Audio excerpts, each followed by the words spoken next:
Efésios capítulo 4, versículo de número 18.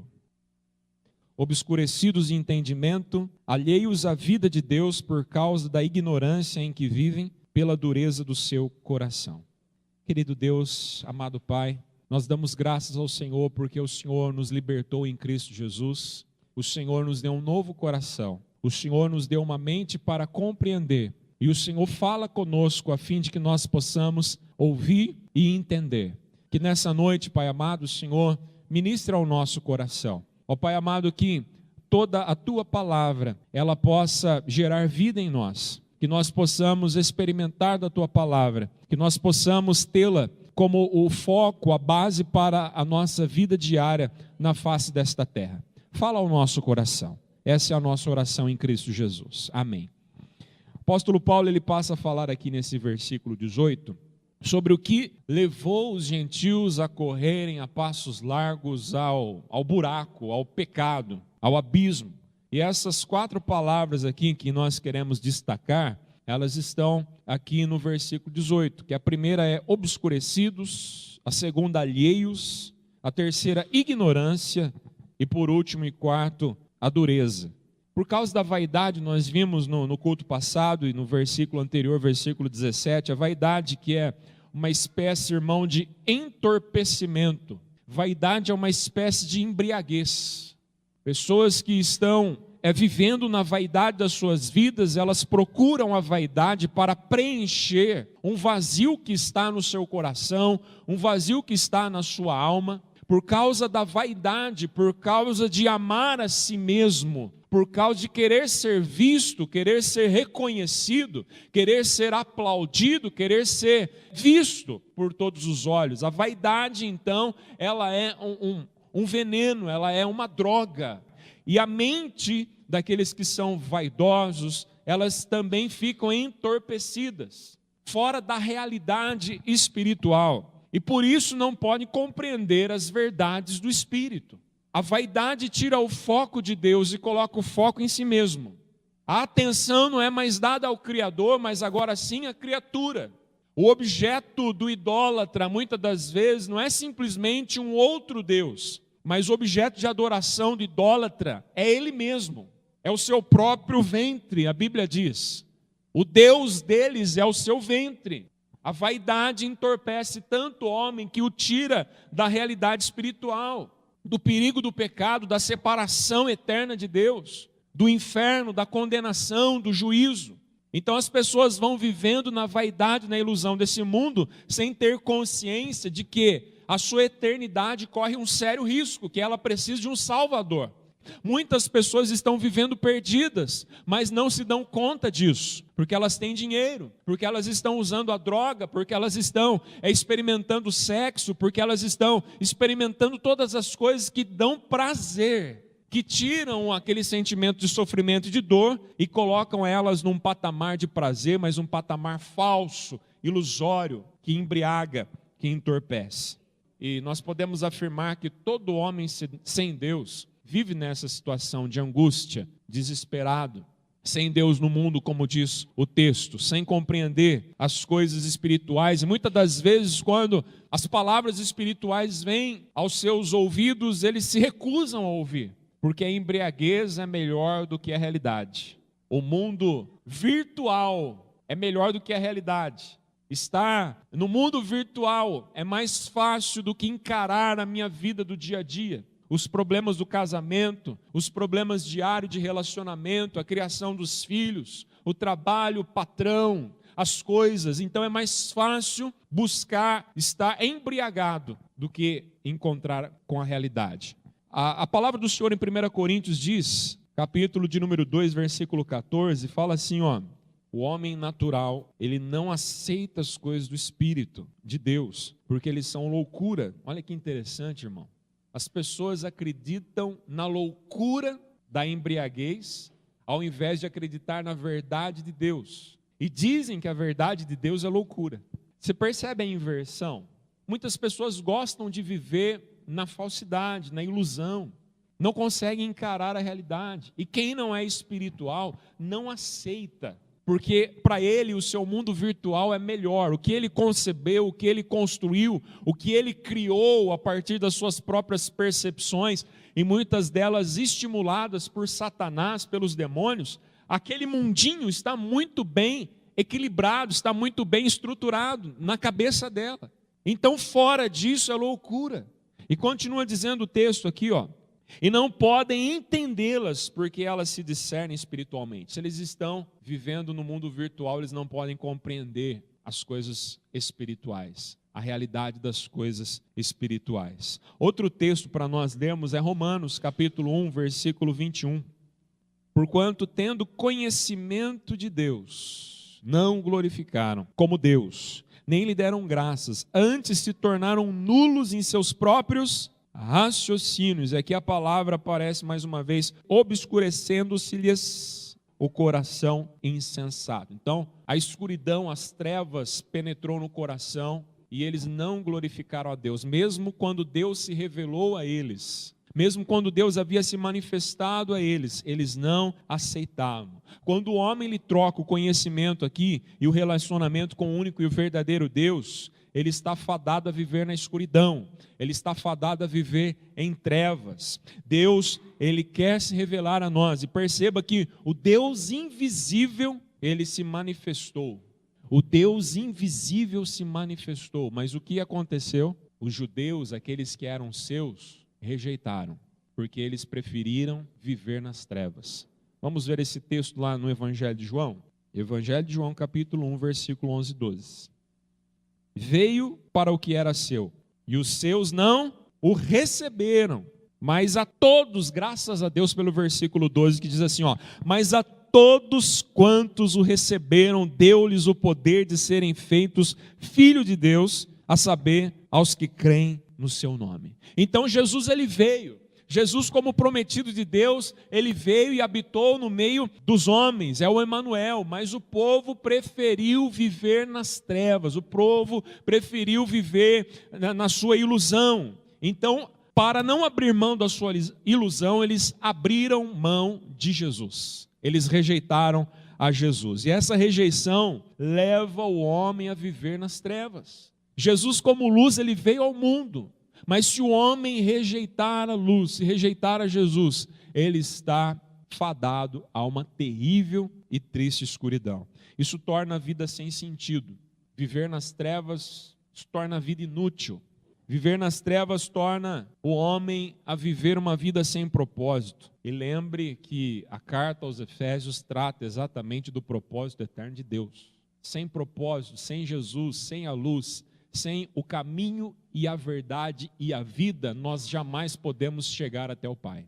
Então nós não podemos rejeitar as palavras de Jesus, nós não podemos rejeitar o Filho de Deus. Pastor, mas não, nós não vamos rejeitar o Filho de Deus, nós amamos a Jesus, adoramos a Jesus, mas todas as vezes que Jesus fala ao nosso coração pelo Espírito, irmão, e nós às vezes não obedecemos aquilo que Ele falou, isso é rejeitar. Isso é não andar conforme os seus preceitos e a sua vontade. O povo fez isso. O povo preferiu andar nos mandamentos dos homens e crucificaram o Messias, o Salvador, o Filho de Deus. E como o homem, ele se torna vulnerável por viver na escuridão? Como ele se torna um alvo fácil? Ele não enxerga. Na escuridão você consegue enxergar alguma coisa? Na escuridão nós não sabemos para onde nós vamos. Então, rejeitar a Jesus é rejeitar a luz, é rejeitar o caminho, é rejeitar a maneira de como se deve andar. A nossa natureza caída, ela já é, por si só, um ingrediente tremendo para nos manter cativos às trevas. A nossa natureza declinada, caída, nos faz sermos inimigos de Deus, sem Jesus, sem a ação do Espírito Santo. Mas além da nossa carne, há também os demônios, há também os modismos deste mundo, há tantas outras coisas que nos influenciam para nos separar de Deus. É por isso que nós precisamos manter a nossa mente esclarecida com a palavra, com a verdade, no nome de Jesus. O homem, ele continua buscando espiritualidade. Mesmo nas trevas, o homem busca espiritualidade. E os demônios enganadores, eles querem suprir essa necessidade. E muitas das vezes com aparições, entre aspas, com milagres, curas.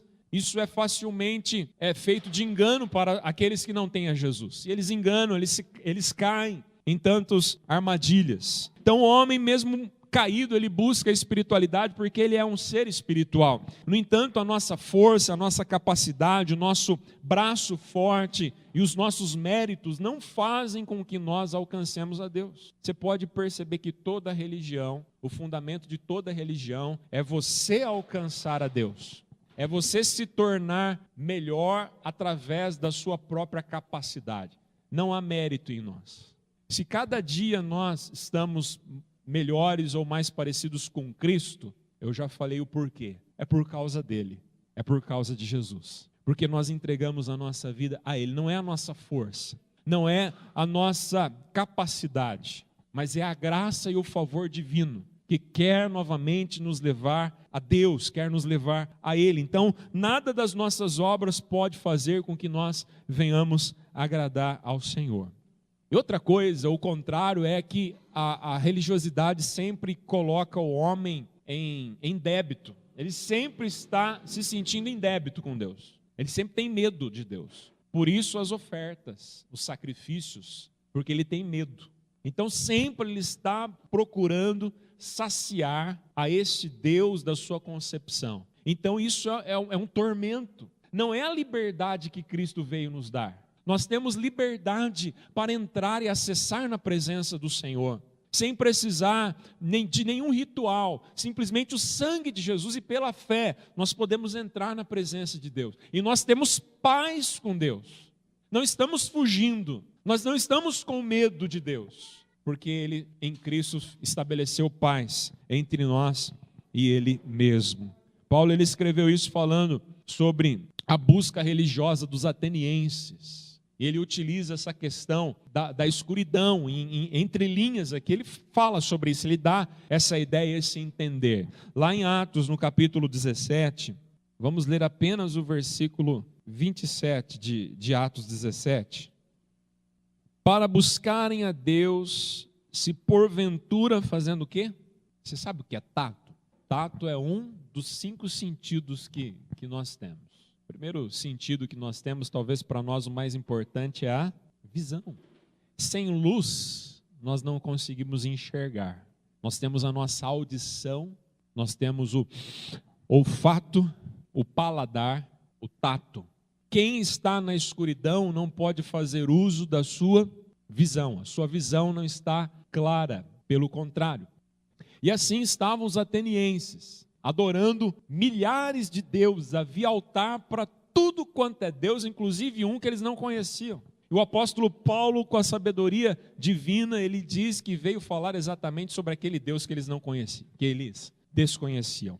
E aí acontece o seguinte, e ele começa a trazer uma explicação. Ele fala a respeito de Jesus, ele fala a respeito de Deus. Ele diz, olha, vocês estão buscando, vocês têm espiritualidade, vocês estão buscando Deus, vocês têm temor no coração de vocês. Mas vocês estão procurando através do tato. Vocês não sabem identificar. Jesus já veio e é sobre Jesus que eu quero falar com vocês.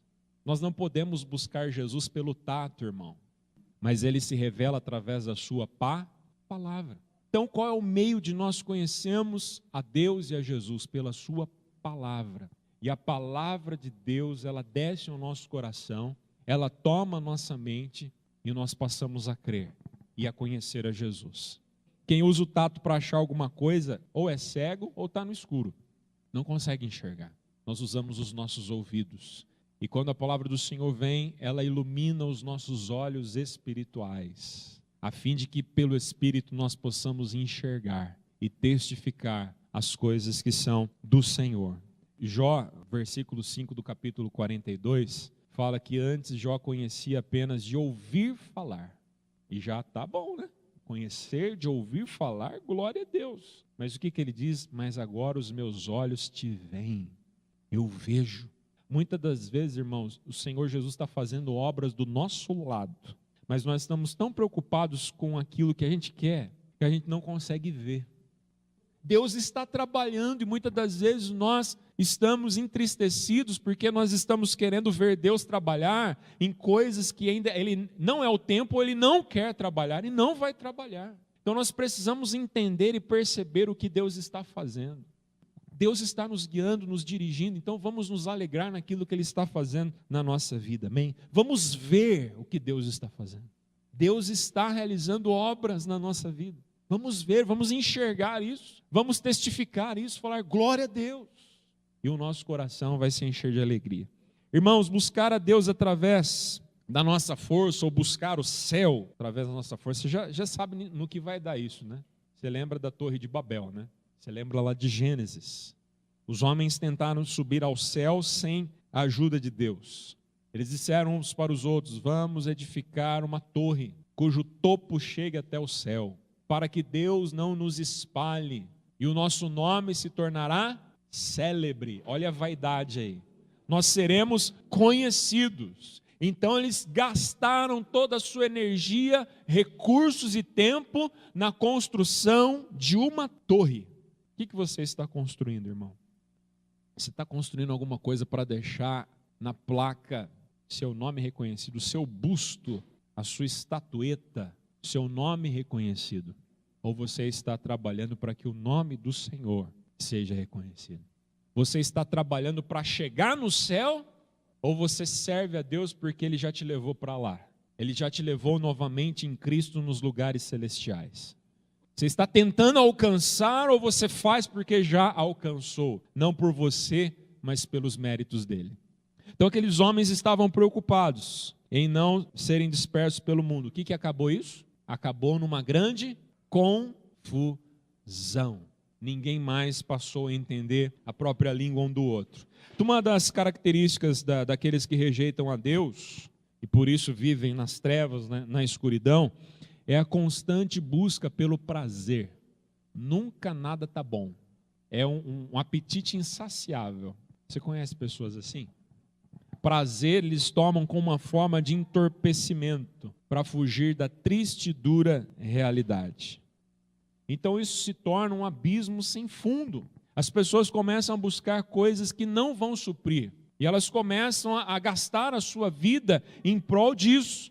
E esse entorpecimento, essa embriaguez, essa fuga da realidade se torna um tormento e se torna a vida da pessoa. A vida dela é fugir da realidade. Bebedeiras, não é verdade? Quantas pessoas no nosso tempo, né, irmãos? Um vício em tantas coisas, drogas, bebida, vício virtual, tantas coisas que as pessoas estão buscando para fugir da realidade. Não encontram alegria, não tem alegria na vida real. Quem vive atrás das coisas ilusórias está constantemente angustiado, está sem paz.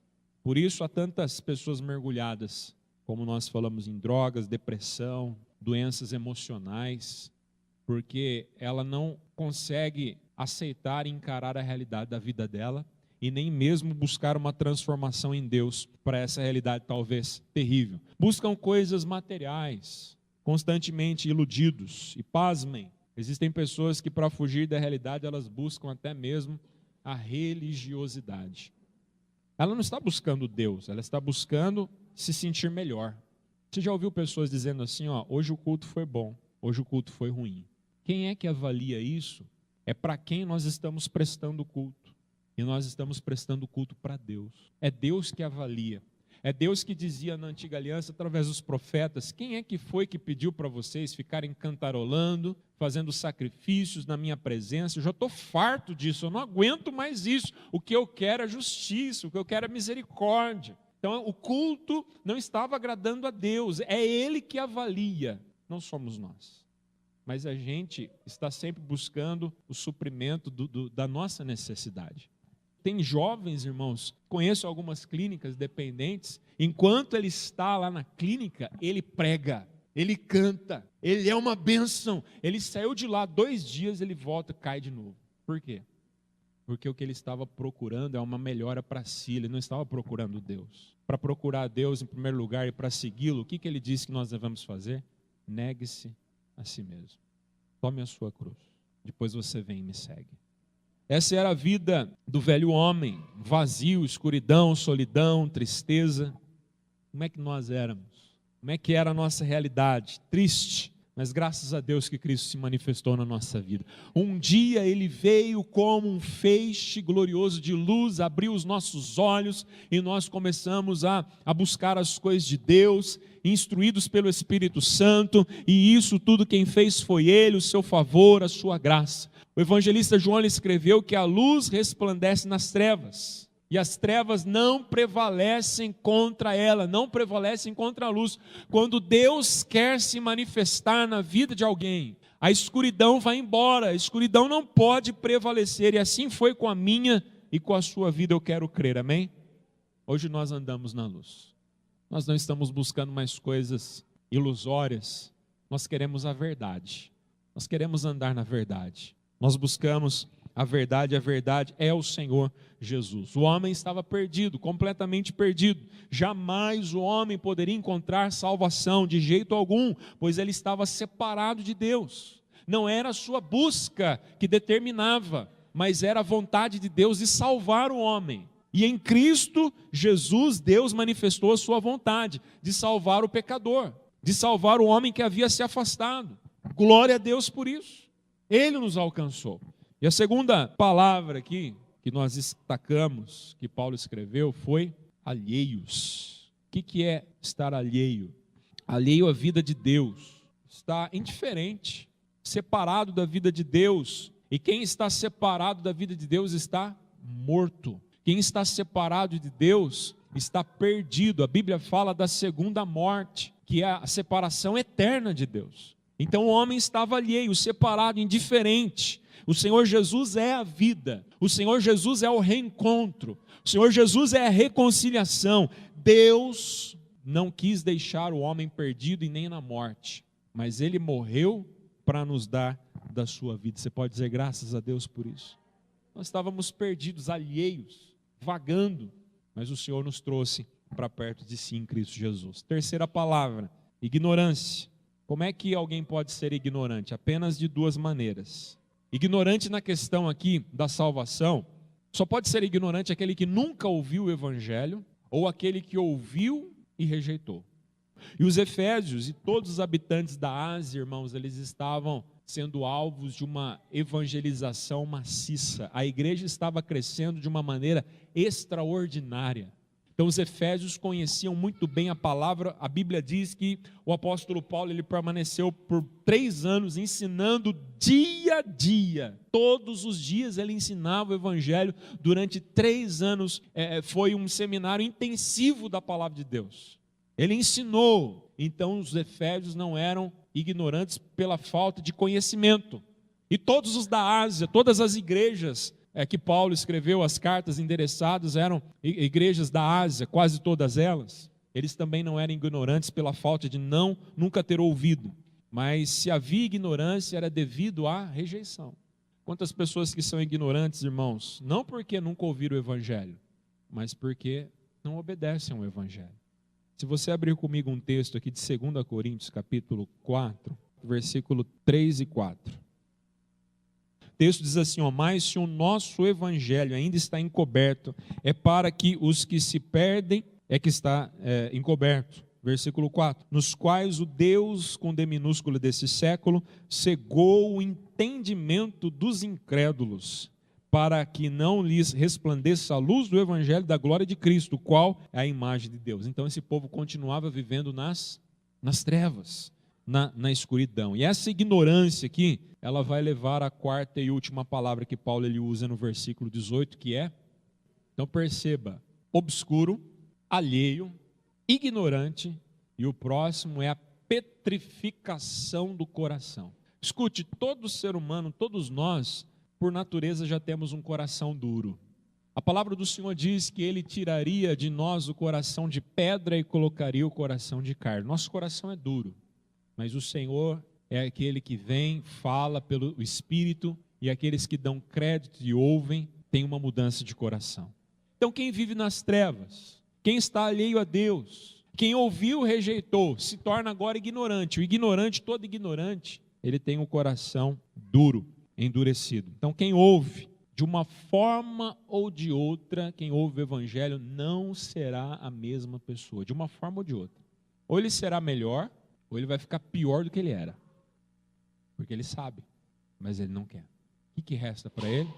Se não há arrependimento, irmão, não pode haver remissão de pecados. Mesmo Jesus Cristo tendo morrido pelos nossos pecados, se nós não nos arrependermos, nós não poderemos encontrar a salvação em Cristo Jesus. Então essa dureza aqui que o apóstolo Paulo ele está escrevendo, ele está falando que quem é ignorante não é por falta de conhecimento, pelo contrário, ouviu, mas não quis, e o seu coração se endureceu ainda mais. Você sabia que as mentes mais brilhantes, as mentes mais prodigiosas podem ter os corações mais duros? Você sabia disso? Por isso que a Bíblia fala que Deus, ele não se revelou aos doutores, aos sábios, mas ele se revelou aos humildes. O apóstolo Paulo diz, olha, não se esqueçam que nós não fomos escolhidos pelo nosso nobre nascimento. Nós éramos a escória deste mundo, considerado assim. Nós éramos os últimos e Deus nos escolheu. Então nós não devemos nos gloriar. As mentes mais brilhantes podem ter o coração mais duro. Jesus, ele advertiu com muita firmeza, muita veemência, várias vezes, quais classes de judeus? Os intérpretes da lei, os escribas, os anciãos, os conhecidos da lei. Eram esses que Jesus repreendia, porque o coração deles era duro.